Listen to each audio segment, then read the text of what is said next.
नमस्कार दोस्तों, नमः शिवाय जीवन ज्योति चैनल में आप सभी का स्वागत है। मेरी सभी माताओं बहनों को हरतालिका तीज की बहुत बहुत शुभकामना। यदि आप मेरे चैनल पर नए हैं तो प्लीज़ मेरे चैनल को सब्सक्राइब जरूर कर लीजिएगा, लाइक और शेयर भी कीजिएगा। वीडियो पसंद आता है तो कमेंट करके मुझे ज़रूर बताइएगा। दोस्तों, आज बात करती हूँ हरतालिका तीज के कुछ ज़रूरी नियम के बारे में, जैसे कि सरगी में क्या क्या खाएं। जो बहनें मेरी पहली बार व्रत रख रही हैं, उनका पहला व्रत है, वो क्या क्या सावधानियां रखें, किन बातों का ध्यान दें, कौन कौन से नियम अपनाएं, पारण किस प्रकार से करें, पारण में क्या चीज़ें दान करें, क्या खाकर पारण करें, ये बातें सारी आप लोगों को जान लेना बहुत ज़रूरी है। शुभ मुहूर्त क्या है, तारीख और टाइम क्या है, ये सारी बातें इस वीडियो में आप सभी लोग जानेंगे। तो सबसे पहले जान लेते हैं कि 2022 में हरतालिका तीज हमारी माताएं बहनें 30 अगस्त को रखेंगी, जिसका कि प्रातः काल का पूजा करने का अच्छा मुहूर्त, शुभ मुहूर्त सुबह 6 बजे से लेकर के 8:33 तक है। यह मुहूर्त बहुत अच्छा है। अगर इसी समय के बीच में सुबह की पूजा, प्रातः कालीन की पूजा आप कर लेती हैं तो बहुत ही अच्छी बात है। वैसे तो दिन भर भी पूजा अर्चना और मन में ध्यान जप वगैरह महिलाएं करती रहती हैं, कीर्तन भजन शिव जी के गीत वगैरह गाती रहती हैं, लेकिन ये थोड़ा शुभ मुहूर्त माना जाता है, तो इसके दौरान अगर पूजा कर लें तो बहुत अच्छी बात है। फिर बात आती है शाम की पूजा, जो कि प्रदोष काल की पूजा सबसे ज़्यादा महत्वपूर्ण हरतालिका तीज में मानी जाती है। हमारी माताएं बहनें इस समय की पूजा बहुत ही विधि विधान से, बहुत ही श्रद्धा से करती हैं। तो आइए इसका टाइम जान लेते हैं। तो इसका टाइम है प्रदोष काल का शाम को 6:30 बजे से लेकर रात में 8:51 तक। यह प्रदोष काल का शुभ मुहूर्त है। इस दौरान आप पूजा कर लें तो बहुत ही अच्छी बात है। तो ये हो गया मुहूर्त। अब हम जानते हैं कि सबसे पहले व्रत की प्रारंभ की बात करती हूँ कि सरगी में क्या क्या खाएं और कब खाएं। तो सबसे पहले माताएं बहनें ये जान लें कि जितना ही भोर में हो सके, कहने का मतलब है 3 से 4 बजे के बीच में यह सरगी खा ली जाए तो बहुत ही अच्छा माना जाता है। सरगी खाने की रस्म है, परंपरा है। हरतालिका तीज का व्रत को करने से पहले, इसकी शुरुआत करने से पहले हम सरगी खाते हैं। सरगी का प्रारंभ माना जाता है कि सास के द्वारा एक थाली दी जाती है जिसमें मेवे फल और कुछ मिठाइयाँ होती हैं अपने बहू को, इसी को सरगी कहते हैं। तो अलग अलग जगहों पे अलग अलग परंपरा है इसकी। तो सरगी में सबसे पहले ध्यान किस बात का रखें, जो बहनें हमारी पहली बार व्रत रख रही हैं उन्हें कुछ विशेष सावधानियां रखनी चाहिए, क्योंकि उन्हें अंदाजा नहीं होता है कि व्रत में कोई परेशानी उनको हो जाए, खाली पेट निर्जला रहना होता है लंबे समय तक। तो वो विशेष सावधानियां रखें और अपने सेहत का बिल्कुल ध्यान रखें। मैं ये कहूँगी कि जिससे कि उनके भक्ति में, उनके पूजा पाठ में किसी भी प्रकार की बाधा न पड़े, कोई परेशानी ना आए। और जो माताएं बहनें कई साल से रखती आ रही हैं उनको सारी चीज़ों का अंदाज़ा लग जाता है।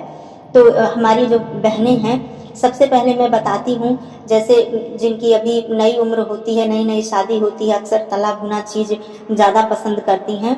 तो मैं बता देती हूँ कि हमारी बहनें जो व्रत के पहले दिन बिल्कुल भी तला भुना चीज़ ना खाएं, गरिष्ठ भोजन ना करें, बहुत ज़्यादा मसालेदार चीज़ों से बचें, क्योंकि उस व्रत वाले दिन उनको किसी भी प्रकार की गैस की समस्या, कब्ज की समस्या या किसी भी प्रकार की दिक्कत ना होने पाए। द्वितीया, जैसे कि तृतीया तिथि को हम लोग व्रत रखते हैं, तो जो द्वितीया तिथि उसका एक दिन पहले वाला दिन होता है, उस दिन कोशिश यही करें कि पूरे दिन पौष्टिक आहार लें और दाल, हरी सब्जी, ये सारी चीज़ें शामिल करें। तले हुए चीज़ों से बिल्कुल ही दूर रहें, ज़्यादा मसाले वाली चीज़ों से दूर रहें। अब बात आती है कि सरगी की। तो सरगी में सबसे पहले मैं ये परंपरा नियम बता देती हूँ। हो सकता है कि जगह के हिसाब से सबके यहाँ अलग अलग कुछ नियम हो। हम लोगों के यहाँ दही और चिवड़ा खाने का महत्व है, इसको अनिवार्य ही माना जाता है। चाहे आप थोड़ी मात्रा में खाएं या ज़्यादा मात्रा में खाएं, लेकिन दही और चिवड़ा से ही शुभ किया जाता है। इस व्रत को सरगी में जरूर रखा जाता है, खाया जाता है। तो दही के विषय में मैं ये भी बता दूं कि जो बहनें मेरी पहली बार व्रत रख रही हैं, अगर दही खाने से उनको गैस की समस्या होती हो या कुछ दिक्कत होती हो तो दही को थोड़े ही मात्रा में खाएं, केवल एक रस्म के तौर पे, शुभ करने के तौर पे ही खाएं, ज़्यादा ना खाएं। और हो सके तो फल जरूर खा लें, पानी पर्याप्त मात्रा में पी लें। फलों का जूस, यदि आपको फल अच्छा लगता है खाना तो फल तो सबसे अच्छी बात है, जूस से भी ज़्यादा अच्छी बात है फल खाना, क्योंकि उसमें फाइबर होते हैं तो फल ज़्यादा अच्छा होता है। अगर फल नहीं खाने की इच्छा हो रही है तो आप जूस पी सकती हैं, पानी पी सकती हैं, और कुछ खाने की इच्छा हो तो ऐसी चीज़ खाएं जिससे आपको ताकत मिले, जैसे मेवे खा सकती हैं आप।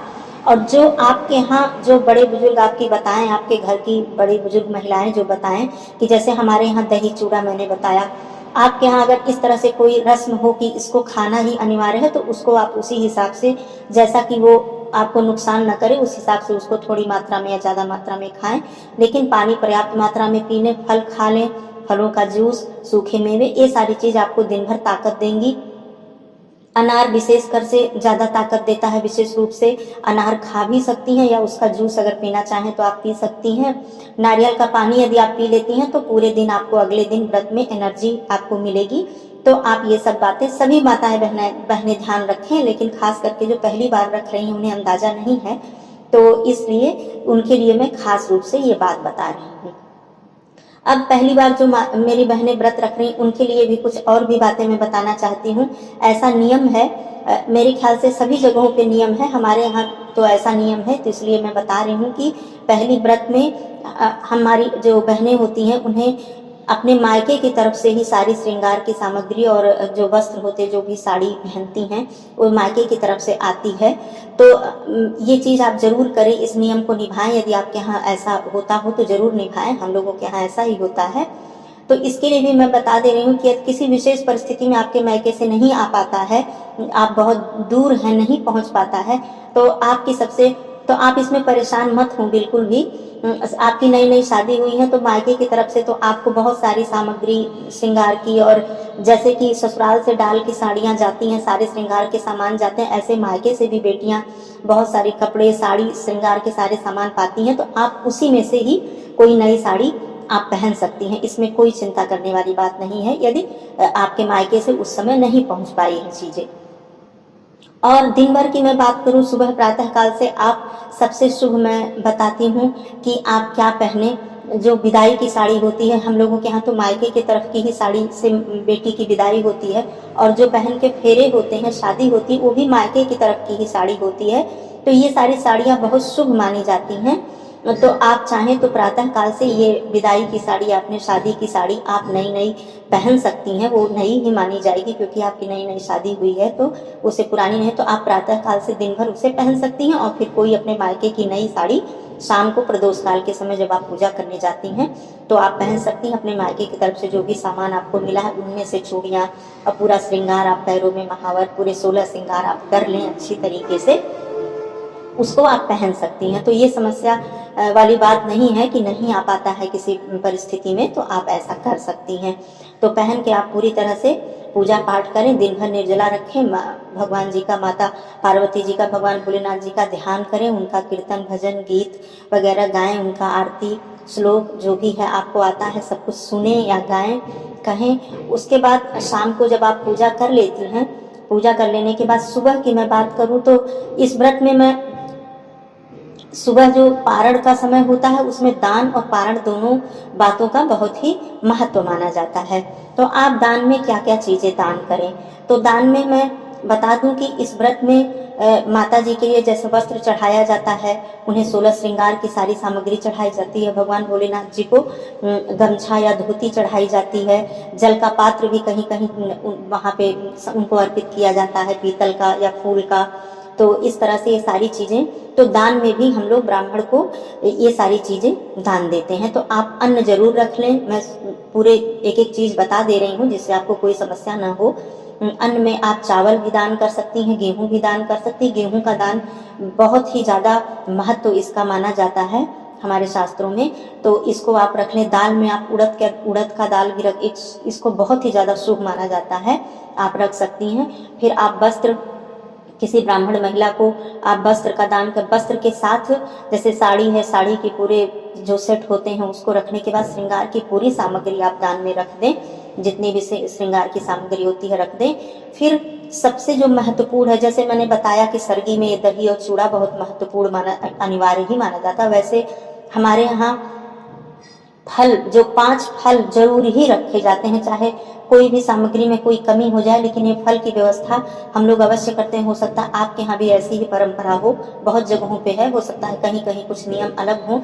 और उस फल में क्या सबसे ज़्यादा जरूरी है ये जान लीजिए कि खीरा सबसे ज़्यादा जरूरी माना जाता है। 5 प्रकार के फल बहुत ही जरूरी होते हैं हरितालिका तीज के पारण और दान में। पारण के समय जब दान उससे पहले किया जाता है तो बहुत ही महत्वपूर्ण माना जाता है। तो आप खीरा, एक फल हो गया खीरा, उसके बाद 4 और जो मौसम के फल आपको उपलब्ध हो जाए, मिल जाए आसानी से, वो रख सकते हैं। 5 प्रकार के फल आप जरूर रखें। शिव जी के निमित्त जो धोती या गमछा, एक वस्त्र जरूर रखें। माता जी के लिए जो साड़ी और श्रृंगार की सामग्री रखें मैंने, और चावल और दाल मैंने अन्न के रूप में बताया, ये जरूर रखें। इस तरह से आप उसमें सूखे मेवे वगैरह भी चाहें तो रख सकती हैं। फिर दक्षिणा का बहुत महत्व है। सारी सामग्री रखने के बाद आप ब्राह्मण को दान दें और उसके बाद आप उसमें दक्षिणा कुछ जरूर रख दें, क्योंकि कहा जाता है कि दक्षिणा के बिना दान कभी भी पूरा नहीं होता है। तो आपने जब दान कर दिया, उसके बाद आप पारण, कोशिश यही करें कि सूर्योदय के बाद जब ये तिथि, तृतीया तिथि समाप्त हो जाए, क्योंकि सूर्योदय से ही तिथि का आरंभ माना जाता है, तो जब समाप्त हो जाए तभी आप पारण करें, प्रयास यही करें। फिर आप दान करने के बाद आप पारण में सबसे पहले नियम है हमारे यहाँ कि कुछ मीठा खाकर ही पारण करें। उसमें आप घर की भी बनाई हुई कोई मिठाई बहुत ज़्यादा आप मत खाएं शुरू में। और मैं सेहत के लिए बता रही हूँ कि शुरू में तुरंत ही 24 घंटे निर्जला रखने के बाद ठंडा पानी मत तुरंत ही पी लें, आपको दिक्कत हो सकती है। तो थोड़ा सा गुनगुना पानी, बाद में आप जितना भी प्यास लगे आप पानी पी सकती हैं ठंडा, लेकिन तुरंत ही फ्रिज का या बहुत ठंडा पानी आप मत पिए, हल्का सा गुनगुना कर लें इसको, या तो नॉर्मल रहे पानी। तो आप उसको कुछ मीठा खाकर, जलेबी का कहीं कहीं बहुत महत्व माना जाता है कि जलेबी खाकर पारण करती हैं, कुछ दूध की बनी मिठाई खाकर पारण करती हैं। अपने अपने यहाँ की अलग अलग परंपरा है। तो मीठा खाना शुभ माना जाता है, आप जैसे जानती हैं हर शुभ कार्य में मुंह मीठा कराया जाता है, तो उसी तरह से इस व्रत में कुछ मीठा खाकर आप पहले थोड़ा गुनगुना पानी पिए, आपके गले में दिक्कत नहीं होगी। दान करने के सबसे पहले प्रातःकाल उठें, पूजा नित्य कर्म से निवृत्त होकर नहा धोकर स्वच्छ वस्त्र पहनकर पूजा कर लें माता जी का। उसके बाद भगवान भोलेनाथ जी को जल अर्पित करें, उनका अभिषेक करें। अपने घर के मंदिर में भी आप कर सकती हैं, अगर मंदिर नहीं जा सकती हैं। करने के बाद अपना जो भी पूरे दिन का व्रत था उसके दौरान किसी भी प्रकार की गलती हो गई हो तो उसकी क्षमा मांगने के बाद आप उनसे आशीर्वाद लें, अपने अखंड सौभाग्य का आशीर्वाद लें, सुख समृद्धि का आशीर्वाद लें, माता जी से आशीर्वाद लें। फिर आप आकर दान करें, जो मैंने सारी चीजें बताई हैं, फिर आप पारण करें। तो इस तरह से आपका संपूर्ण सरगी से लेकर और व्रत को कैसे करना है और फिर पारण और दान कैसे करना है, ये सारी बातें इस वीडियो में मैंने बताई हैं। और आशा करती हूँ कि आप सभी को ये सारी चीज़ें अच्छी लगी होंगी, बातें समझ में आई होंगी और जानकारी से आप संतुष्ट होंगे। तो मेरी माताओं बहनों, फिर से हरतालिका तीज की आप सभी को हार्दिक शुभकामना। आप सभी का अखंड सौभाग्य बना रहे। धन्यवाद दोस्तों। नमः शिवाय।